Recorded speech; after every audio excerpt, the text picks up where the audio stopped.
بسم اللہ الرحمن الرحیم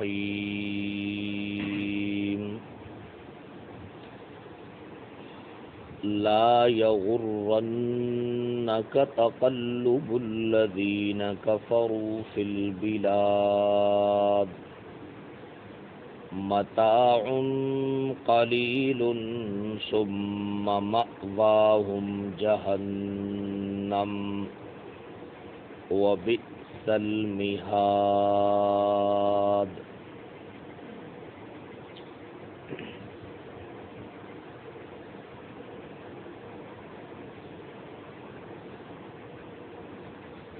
ہرگز نہ دھوکے میں ڈالے اے مخاطب تجھ کو چلنا پھرنا ان لوگوں کا جنہوں نے کفر کیا شہروں میں۔ نفع ہے چند روزہ، پھر ان کا ٹھکانہ جہنم ہے، اور بہت برا ہے بچھونا جہنم کا۔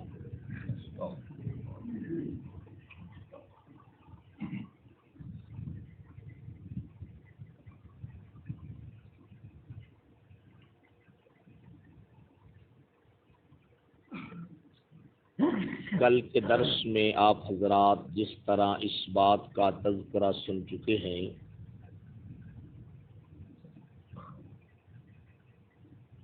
کہ جب قرآن مجید میں کسی بھی سورت کا اختتام ہونے لگتا ہے تو اس آخری رکوع کے اندر کچھ ایسی باتیں ذکر کی جاتی ہیں جس میں پوری گزشتہ سورت کے مضامین کا اعادہ کر دیا جاتا ہے۔ کل کے درس میں آپ نے یہ بات سنی تھی کہ عقل والوں کا تذکرہ سورہ آل عمران کے پہلے رکوع میں بھی ہوا، اب اختتامی رکوع میں بھی ہوا ہے۔ وہاں پر ان کی نشانی یہ بیان کی کہ وہ قرآن مجید کی وہ آیات جو محکمات ہیں، اپنے معنی اور مفہوم کے اعتبار سے بالکل واضح ہیں، ان کی اتباع کرنے والے لوگ ہیں۔ اور یہاں پر فرمایا کہ وہ دو چیزوں کے پابند ہیں، ذکر کے بھی اور فکر کے بھی۔ اور یہ بات تفصیل سے عرض کر دی ہے کہ یہودیوں کی طرح اگر ہم صرف دنیا کی فکر میں لگ جائیں گے، مخلوقات کی فکر میں لگ جائیں گے، تو اس کے نتیجے میں معاشرتی زندگی تباہ و برباد ہو جائے گی کہ دنیا کے حریص اور لالچی بن جائیں گے۔ اور عیسائیت کی طرح اگر صرف ذکر اللہ میں لگ جائیں گے تو خاندانی زندگی تباہ و برباد ہو جائے گی۔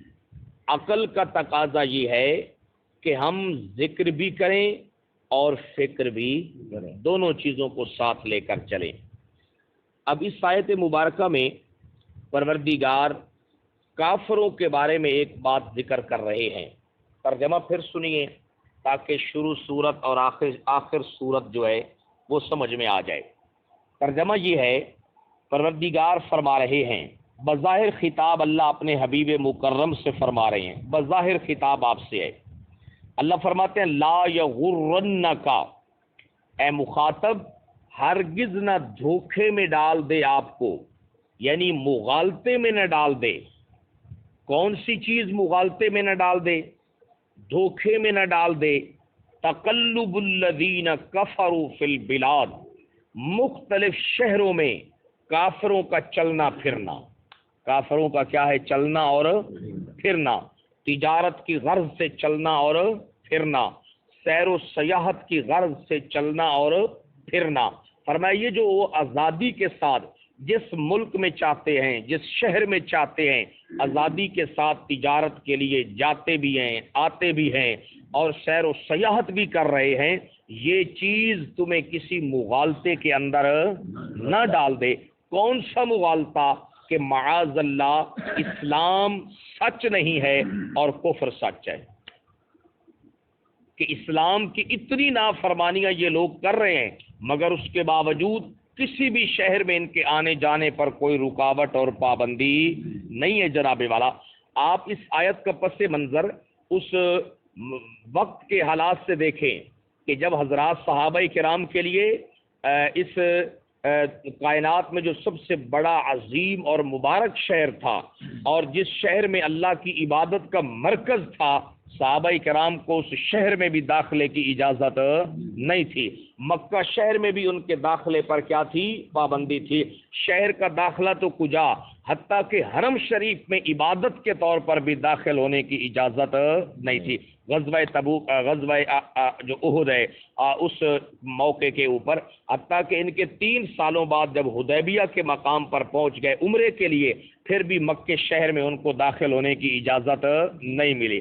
اور جو دشمنان اسلام تھے وہ شام میں جانا چاہیں تب کوئی ان کے لیے پریشانی نہیں ہے، روم میں جانا چاہیں تب کوئی پریشانی نہیں، کیسر و کسرا جہاں کہیں جانا چاہیں ان کو آنے جانے میں کسی قسم کی کوئی رکاوٹ نہیں تھی۔ اور صحابہ کرام کے لیے عبادت کی نیت کے ساتھ، دعوت و تبلیغ کی نیت کے ساتھ کسی طرح بھی صرف مکہ شہر میں جو ان کا اپنا آبائی شہر تھا اس میں بھی داخل ہونے کی اجازت نہیں تھی۔ تو اللہ فرماتے ہیں کہ میرے حبیب، اے مخاطب، اے قرآن مجید کے مخاطب، اس بار یہ جو بات ہے نا کافروں کی، یہ تجھے کسی دھوکے اور پریشانی میں مبتلا نہ کر دے کہ معاذ اللہ یہ لوگ تو حق کے اوپر ہیں کہ اور ہمارے ساتھ جو معاملہ ہو رہا ہے۔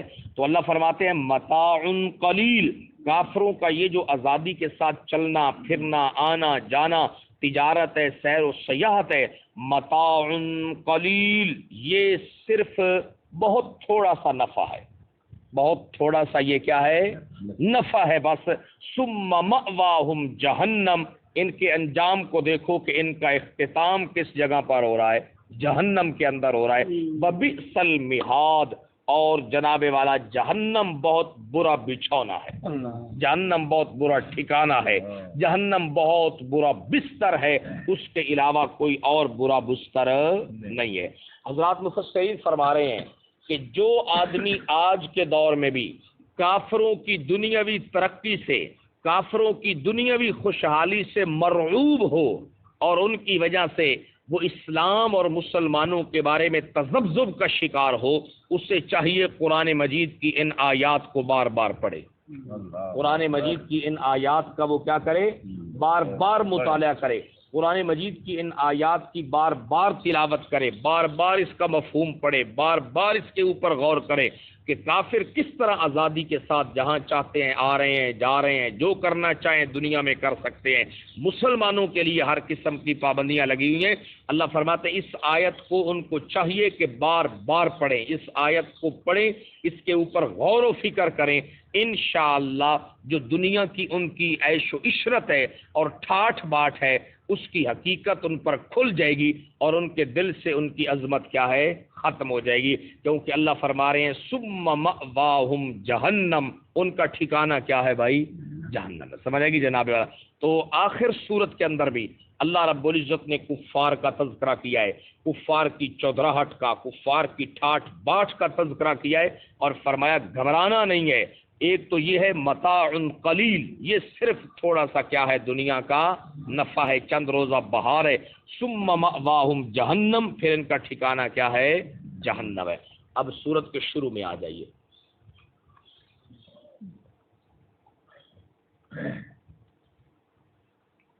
یہ چیز آج ہمارے دلوں میں گھر کر گئی ہے یا نہیں کر گئی؟ بس اس آیت کا مفسرین فرما رہے ہیں بار بار اس قسم کی آیات کا مطالعہ کریں، ان کو پڑھتے رہیں، ترجمہ پڑھیں، غور و فکر کریں، انشاءاللہ اس کی برکت کی وجہ سے ان کی ٹھاٹھ باٹ کی جو بکت ہے وہ دل کے اندر سے نکل جائے گی۔ ان کے انجام کو جب آدمی غور کرے گا اور پھر کہے گا کہ ثم مأواہم، اللہ اکبر۔ دیکھیے بالکل آغاز کے اندر ہی اللہ نے فرمایا ان الذین کفروا بآیات اللہ، کافر ہے کون؟ وہاں پر فرمایا نا کہ کافروں کی یہ چیز آپ کو پریشان نہ کرے، اصل میں کافر ہیں کون؟ فرمایا ان الذین کفروا بآیات اللہ، بے شک وہ لوگ جو کفر کر رہے ہیں کس کا؟ اللہ کی آیات کا۔ سمجھ آئے گی؟ کیونکہ سورۃ آل عمران کا آغاز توحید سے اور قرآن مجید کے ساتھ ہے۔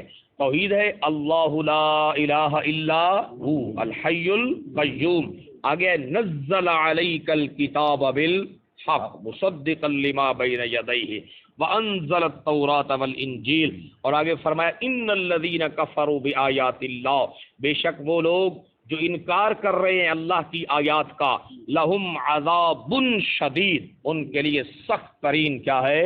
عذاب ہے۔ وہ عذاب کیا ہے؟ ثم مأواہم جہنم۔ اب یہ سورت کا آغاز اور اختتام ایک جیسا ہو گیا، اور آگے فرمایا واللہ عزیز ذو انتقام، اور اللہ کافروں کے سے سخت ترین انتقام لینے۔ اب بتائیے یہ آیات بار بار پڑھنے سے جو کافروں کی مال و دولت کی، جو کافروں کی حکومت کی، جو کافروں کی چودراہٹ کی وقت دل میں ہے، اس کی کوئی اہمیت رہ سک جاتی ہے؟ کیا فائدہ ان چیزوں کا کہ جب آدمی نے جانا جہنم میں، سمجھے گی جناب؟ تو یہ بات ہے۔ اب ذرا یہ آیت کے اندر ہم غور و فکر کرتے ہیں تاکہ کوئی بات سمجھ میں آئے۔ اللہ رب العزت نے بظاہر جو خطاب کیا ہے وہ کس سے کیا ہے؟ اپنے نبی سے کیا ہے، لیکن سمجھانا جو ہے، جو مقصود ہے وہ کس کو ہے؟ آپ کی امت کو ہے، سمجھے گی جناب والا؟ مفسرین نے ایک بڑا دعویٰ کیا ہے اور اس پر انہوں نے بڑے دلائل دیے ہیں، جس کی ایک مثال حدیث پاک سے میں بھی عرض کر رہا ہوں آپ کے لیے۔ فرماتے ہیں کہ اللہ کے نبی صلی اللہ علیہ وسلم کی پوری 23 سالہ جو زندگی ہے نبوت والی، وہ ایک کھلی ہوئی کتاب ہے، اس پر آپ عقیدت کی نیت کے ساتھ مطالعہ نہ کریں، تنقیدی نظر سے مطالعہ کریں۔ عقیدت کی نظر سے دیکھنا اور ہوتا ہے، تنقید کی نظر سے دیکھنا کیا ہوتا ہے؟ اور ہوتا ہے۔ عقیدت کی نظر میں بہت سارے عیب بھی چھپ جاتے ہیں، اور تنقیدی نظر میں بہت ساری خوبیاں بھی کیا بن جاتی ہیں؟ عیب بن جاتی ہے۔ مفسرین فرما رہے ہیں کہ جس آدمی کا جی چاہے وہ میرے محبوب پیغمبر کی 23 سالہ زندگی کے اوپر عقیدت کی نظر سے دیکھے گا تب، تنقید کی نظر سے دیکھے گا تب۔ اللہ نے اس آیت میں جس چیز کا آپ سے خطاب کیا ہے، پورے 23 سالوں میں کبھی بھی کافروں کے کسی بھی عمل کی وجہ سے ان کا حق ہونا یہ میرے نبی کے ذہن میں بھی کبھی نہیں آیا۔ سمجھ آ گئی؟ اللہ نے جو فرمایا نا کہ لا یغرنک تقلب الذین کفروا فی البلاد، کہ اے میرے حبیب یہ جو کافروں کا آزادی کے ساتھ چلنا پھرنا ہے نا شہروں میں، یہ آپ کو کسی مغالطے اور دھوکے کے اندر نہ ڈال دے۔ کون سا دھوکا؟ کہ اس کی وجہ سے آپ کو شک پڑنے لگ جائے کہ معاذ اللہ جو چیز میں لے کر آیا ہوں وہ حق پر نہیں ہے اور کافر کیا ہیں؟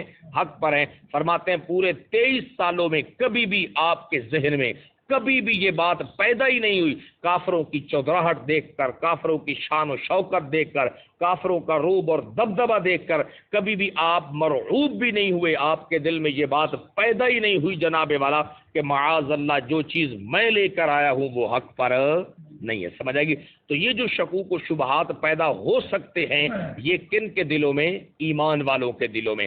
نبوت کے دل میں اب جو چیز اس پر نازل ہوئی ہے اس کے حق ہونے کے بارے میں کبھی بھی کوئی اس قسم کی بات پیدا ہی نہیں ہو سکتی کہ معاذ اللہ یہ چیز حق نہیں ہے۔ یا کافروں کا کوئی بھی عمل جو ہے وہ آپ کو کسی دھوکے میں مبتلا کر ہی نہیں سکتا کہ اس کی وجہ سے آپ کی توجہ دنیا کی طرف لگ جائے اور آخرت سے آپ کی توجہ کیا ہے؟ ہٹ جائے۔ فرمایا کافروں کا نہ کوئی عمل آپ کو منزل مقصود سے، صراط مستقیم سے دھوکے میں ڈال سکتا ہے، اور نہ ہی جو کچھ آپ پر نازل ہوا ہے اس کے بارے میں کسی قسم کے شکوک و شبہات میں مبتلا کر سکتا ہے۔ اس وجہ سے یہ بات ہم کہہ رہے ہیں کہ بظاہر خطاب آپ سے ہے مگر سمجھایا کس کو جا رہا ہے؟ آپ کی امت کو ہے۔ سمجھ آئے گی جناب والا؟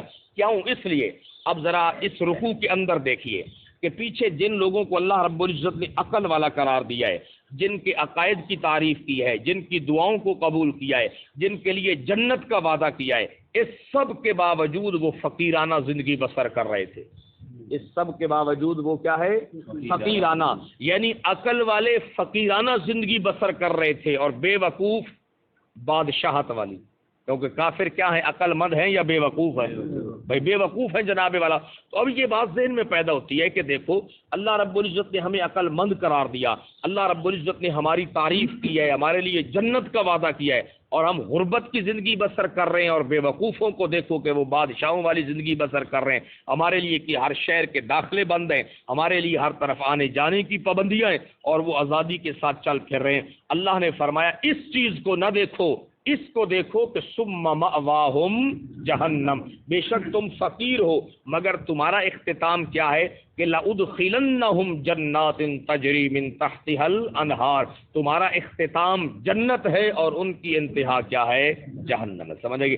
اللہ اکبر، اللہ اکبر۔ نبی پاک صلی اللہ علیہ وسلم کو کسی قسم کے مغالطے میں اور دھوکے میں ڈالنا یہ کفر کے بس کی بھی بات نہیں تھی۔ اللہ رب العزت نے براہ راست آپ کی حفاظت کی ہے، براہ راست آپ کی نگرانی کی ہے، نہ کوئی بڑا دھوکے باز جو ہے وہ آپ کو پریشان کر سکا ہے، کسی قسم کا بھی وہ کام نہیں کر سکا کہ آپ کو اپنی وحی رسالت کے بارے میں، قرآن کے بارے میں کوئی شک پیدا ہو جائے، یا آپ کی نظر آخرت سے ہٹ کر کیا ہے دنیا کی طرف لگ جائے۔ سورۃ بقرہ کی ایک آیت ذکر کی ہے مفسرین نے، ذرا وہ سنیے کہ کافر جو ہے نا صرف ان کا چلنا پھرنا نہیں، بعض اوقات منافقین اور کافر اللہ کے نبی کے پاس آ کر ایسی باتیں کرتے تھے نا دنیا کی، اللہ نے فرمایا میرے حبیب آپ بھی ان کی باتیں سن کر حیران ہو جاتے ہیں، آپ بھی ان کی باتیں سن کر کیا ہے؟ حیران ہو جاتے ہیں۔ بعض اوقات لوگ دنیا کی ایسی باتیں کرتے ہیں نا، بڑے بڑے لوگ ہیں، کس کام میں ہم لگے، یہ بھی کوئی کام ہے جس میں ہم لگے ہوئے ہیں جناب، اوئے ہوئے ہوئے بہت معروم ہو گئے ہم تو جناب والا۔ تو اللہ فرماتا ذرا سنیے ذرا، اللہ فرماتے ہیں وَمِنَ النَّاسِ مَن يُعْجِبُكَ، اور لوگوں میں سے کچھ لوگ وہ ہیں، لوگوں میں سے کچھ لوگ وہ ہیں، یہ اس پر میں تفصیل عرض کر چکا ہوں۔ اخنس بن شریک جو ہے ایک منافق تھا، بہت چال باز اور بڑی حیران کن باتیں کیا کرتا تھا۔ فرمایا لوگوں میں سے کچھ لوگ وہ ہیں من يعجبك، کہ حیران کر دیتی ہے آپ کو، تعجب میں ڈال دیتی ہے آپ کو بھی، قولہ اس کی بات، فی الحیات الدنیا دنیا کی زندگی کے بارے میں، وہ دنیا کے بارے میں ایسی باتیں کرتے ہیں کہ میرے حبیب آپ بھی حیران ہو جاتے کہ کمال ہے یار، بڑے چلاک ہیں جناب والا، دنیا میں کہاں سے کہاں تک یہ لوگ پہنچ گئے ہیں جناب والا۔ اللہ اکبر۔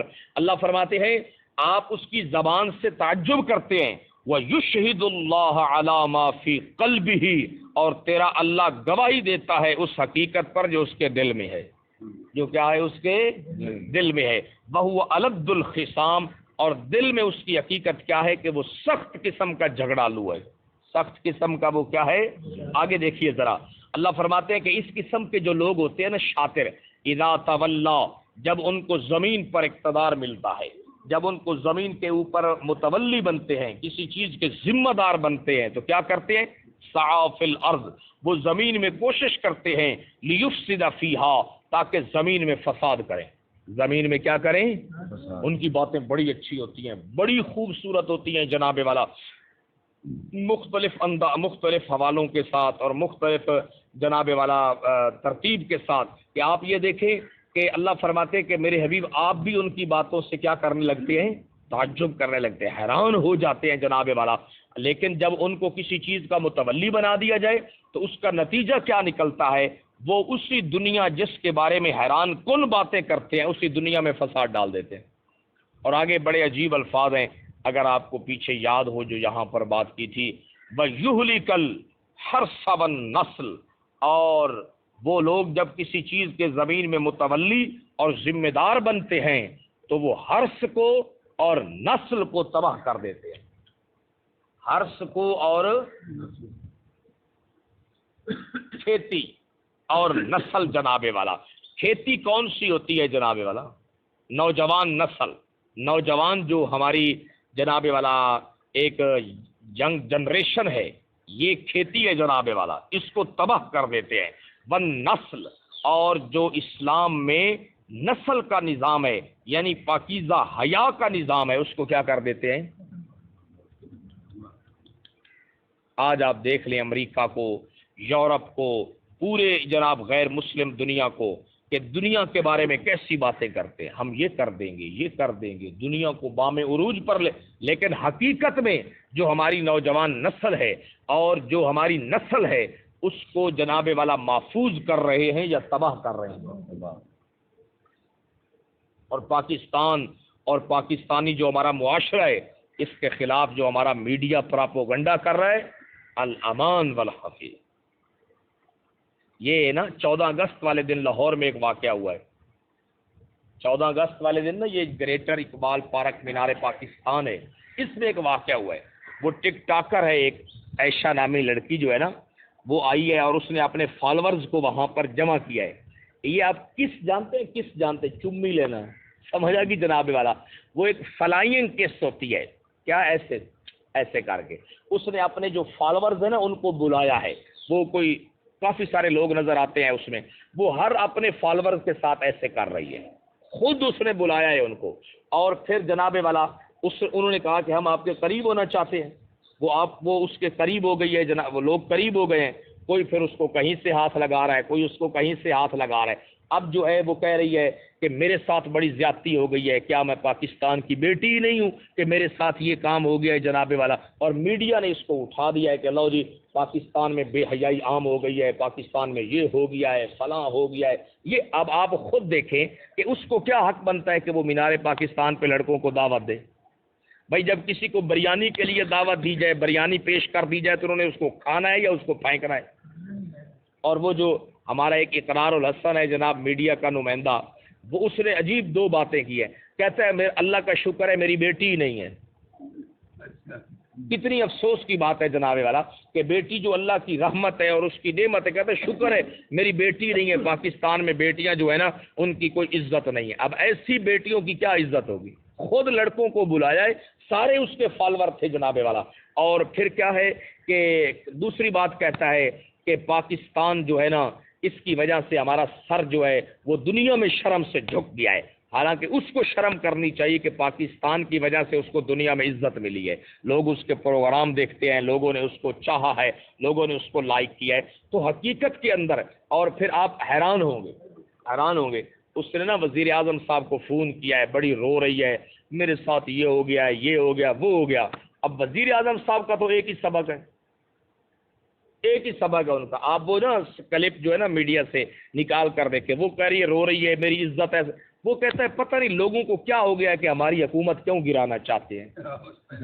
اس کو تو بیچارے کو ایک وہ کہتے ہیں نا جیسے فوبیا ہوتا ہے نا کسی آدمی کو جناب والا، وہ بیچاری 5-6 منٹ فون کر رہی ہے، رو رہی ہے، پیٹ رہی ہے کہ میرے ساتھ یہ ہو گیا، فلانا ہو گیا، ڈھگانا ہو گیا. اور ایک لڑکا جو ہے نا اس کو وہ اٹھا کے پہلے ایسے کر رہا ہے، اور پھر وہ لوگ آ رہے ہیں تو وہ کہتی ہے وہ تو میرا بھائی ہے، اس کے ساتھ تو میرا تعلق ہے، یہ ہے وہ ہے. تو وہ ایک پولیس والا جو ہے نا وہاں پر جو ڈیوٹی پر تھے وہ معطل ہو گئے ہیں. تو وہ پولیس والا کہہ رہا تھا کہ جناب والا بہاریں کسی اور نے لوٹی گئے اور معطل کیا ہے حکومت نے ہمیں کر دیا ہے جناب والا. اور پھر وہ اس کو جناب والا وہ 5-6 منٹ روتی رہی ہے. اس نے 1-2 منٹ میں جواب دیا ہے کہ پتہ نہیں لوگوں کو کیا ہو گیا ہے، میری حکومت گرانا چاہتے ہیں. سمجھ آ گئی جناب؟ اللہ اکبر. تو بہرحال یہ ایسے لوگ جو ہوتے ہیں نا جو دنیا کے حریص ہوتے ہیں، لالچی ہوتے ہیں، اللہ فرماتے ہیں دنیا کے بارے میں باتیں بڑی خوبصورت کرتے ہیں، بڑی حیران کن کرتے ہیں، لیکن جب ان کو دنیا کا اقتدار مل جائے تو صرف بے حیائی پھیلانے کے، نسل تباہ کرنے کے اور ان کا کوئی کام نہیں ہوتا. تو اس سے یہ بات سمجھ میں آ گئی کہ اللہ کے حبیب صلی اللہ علیہ وسلم جو ہیں وہ نہ کبھی ان کی باتوں کی وجہ سے آپ کے ذہن میں، میرے بھائیوں اپنی نوجوان نسل کی حفاظت کریں، اپنی بچیوں کی تربیت کریں، اور ان کو برے ماحول سے، برے معاشرے سے اور برے لوگوں سے بچانے کی کیا کریں بھائی، کوشش کریں. سمجھ آ گئی جناب والا؟ تو اور اپنے بچوں کے آنے جانے پر آگے پیچھے بالکل نظر رکھیں، کہاں جا رہے ہیں، کدھر آ رہے ہیں، کس کے ساتھ بیٹھ رہے ہیں، کیا کر رہے ہیں، تاکہ کل کو اس قسم کے حالات جو ہیں وہ ہمارے ساتھ پیش نہ آئیں. حدیث پاک ذرا سن لیں کہ نبی پاک صلی اللہ علیہ وسلم پر اس حوالے سے کسی قسم کا کوئی اثر تھا یا نہیں تھا.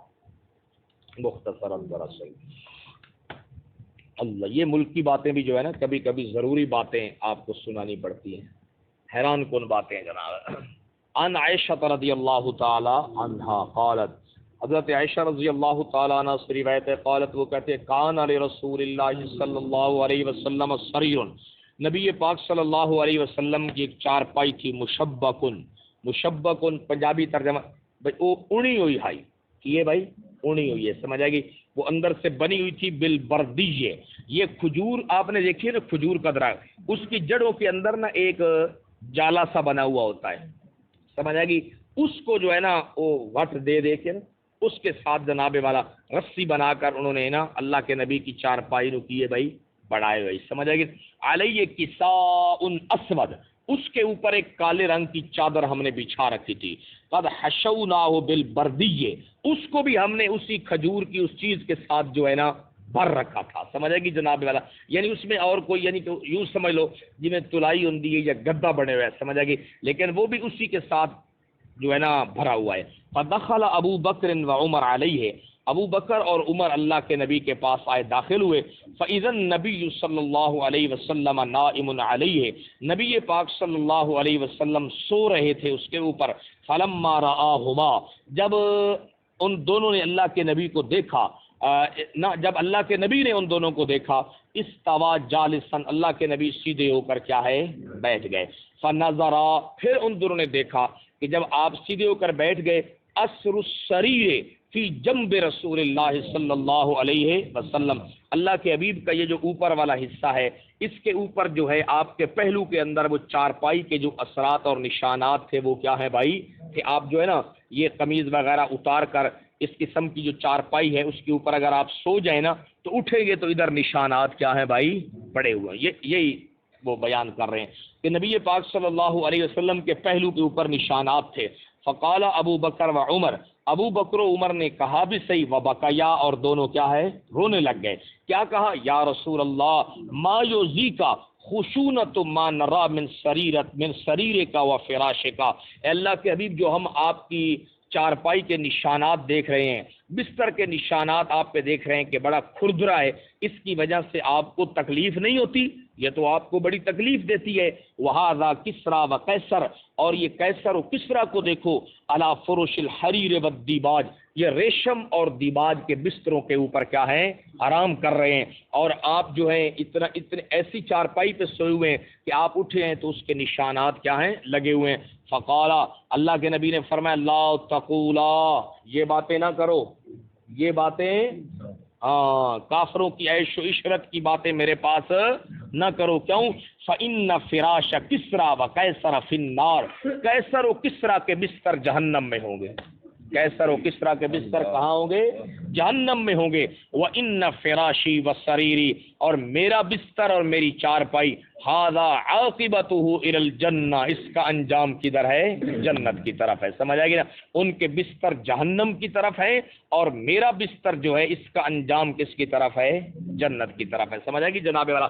اس پر نا امام ابن حبان رحمہ اللہ نے جو باب باندھا ہے اس کا خلاصہ یہ ہے کہ اپنے اہل و عیال کے پاس بیٹھ کر کافروں کی ترقیوں کی باتیں نہیں کرنی چاہیے. نہیں سمجھ آئی بات؟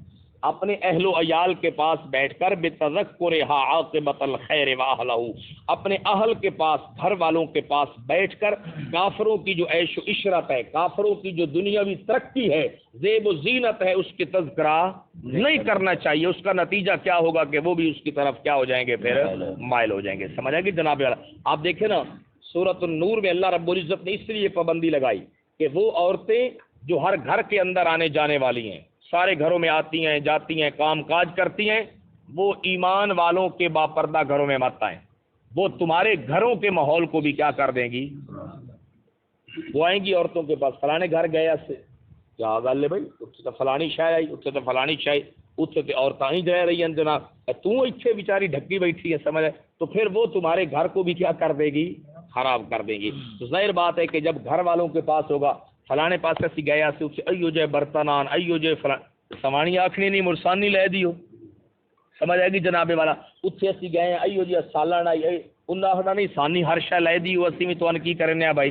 سمجھ آئی؟ تو پھر آپ جب ان کے پاس دنیا کی عیش و عشرت کی باتیں کریں گے اور خاص طور پہ کافروں کی باتیں کریں گے تو پھر ان کا رجحان بھی کس کی طرف ہو جائے گا؟ اس کی طرف ہو جائے گا. تو قرآن ان چیزوں کے علاج کے لیے آیا ہے، نہ کہ دنیا کا حریص اور لالچی بنانے کے لیے. سمجھ آئے گی؟ ترجمہ دوبارہ سن. کل سے جماعت فجر 5:10 پر انشاءاللہ، فجر کی جماعت 5:10 پر. جو بھی کافروں کی ترقیوں سے مرعوب ہے نا اسے چاہیے کہ یہ آیت بار بار پڑھے۔ اللہ اکبر۔ لا یغرنک تقلب الذین کفروا فی البلاد، اے مخاطب ہرگز نہ دھوکے میں ڈال دے تجھ کو، مغالطے میں نہ ڈال دے، تقلب الذین کفروا فی البلاد، کافروں کا چلنا پھرنا شہروں میں، متاع قلیل، یہ بہار ہے تھوڑی سی، ثم مأواہم جہنم، پھر ان کا ٹھکانہ کیا ہے؟ جہنم ہے۔ جس کو اللہ نے خطاب کیا ہے اس کے بارے میں بات نہیں ہے، مقصود کیا ہے؟ مجھے اور آپ کو سمجھانا ہے۔ وبئس المہاد، اور جہنم تو بہت بری ٹھہرنے کی